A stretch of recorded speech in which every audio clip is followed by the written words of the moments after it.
Ici Jean-François Follet, agronome pour Semences Pride. On va faire un bilan du printemps 2020. L'été 2020 vient tout juste de débuter sous la canicule, déjà la deuxième cette année, qui s'annonce particulièrement chaud. Ce qu'on peut déjà conclure du printemps hâtif qu'on a connu cette année, c'est que les conditions de sol au semis ont été exceptionnelles pour la plupart des régions. On est vraiment loin des conditions trop humides de 2019, mais on a quand même eu à subir des températures très fraîches jusqu'à la mi-mai. Les premiers semis de maïs ont été réalisés fin avril dans des conditions drive. Il fallait aller semer, surtout qu'on avait encore le printemps 2019 en tête. À part les nuits du 1er et du 3 mai, toutes les nuits des 2 premières semaines de mai n'ont pas atteint les 5 degrés Celsius et il y a eu des gelées fréquentes entre le 6 et le 13 mai. C'est seulement à partir du 15 de mai que les nuits se sont mises à se réchauffer un peu, passant presque toujours la barre des 10 degrés Celsius. Le mois de mai se démarque aussi par la rareté des précipitations. On est en déficit de 50 % de pluie pour la majorité des régions. Dans d'autres régions, on en est seulement au tiers de la normale. Grosso modo, pour les mois de mai à août, normalement, on reçoit à peu près 90 à 100 mm par mois. Dans notre mois de mai, on a connu une seule précipitation, disons, notable, c'est celle du 15 de mai. Les données disponibles vont de 7-8 mm à près de 30 mm selon la région. Mais depuis cette date-là, les précipitations ont été très rares et de faible intensité. On regarde les champs de maïs puis on comprend qu'on est sérieusement en situation de sécheresse.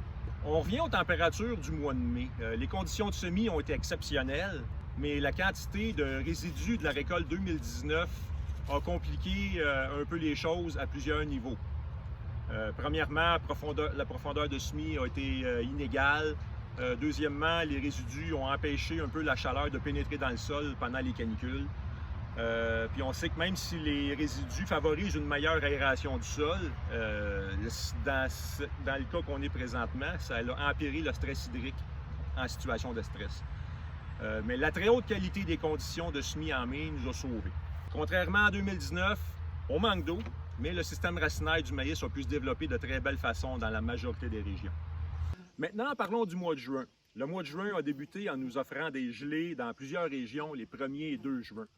Certains champs de maïs qui souffraient déjà du manque d'eau n'ont pas été en mesure de surmonter le stress de la gelée et ont dû être ressemés en soya.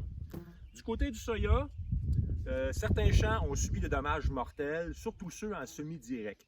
Il semble que les résidus de culture ont nui à l'accumulation de chaleur de la canicule de la fin mai. Et dans ce cas, les sols n'ont pu émettre assez de chaleur pour protéger les cultures contre le gel.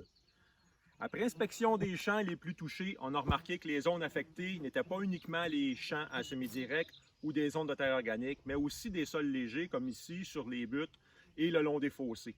L'apex de ces plants a été détruit. Ceux dont la tige a gelé au-dessus des cotylédons vont survivre et produire de nouvelles tiges à partir des cotylédons, mais ceux qui ont gelé sous les cotylédons vont mourir. Un ressemis est nécessaire dans cette situation.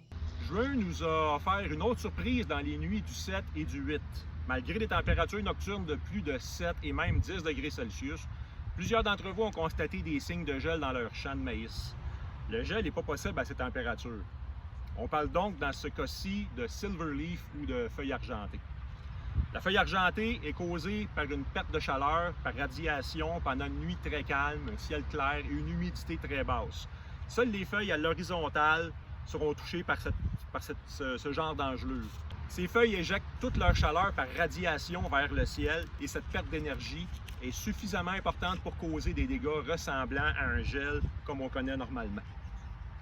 Les feuilles du cornet qui sont à la verticale ne sont pas touchées.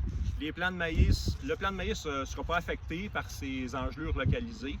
Ce phénomène est beaucoup plus une source de questionnement qu'une nuisance au rendement du maïs. Le maïs poursuivra sa croissance dès le lendemain et on ne doit pas s'en faire plus que ça. Souhaitons-nous une suite avec plus de précipitations de pluie. Les cultures sont encore en assez bonne posture pour passer à travers, mais il y a des floraisons qui s'en viennent d'ici quelques semaines. Restez axés performance avec Pride.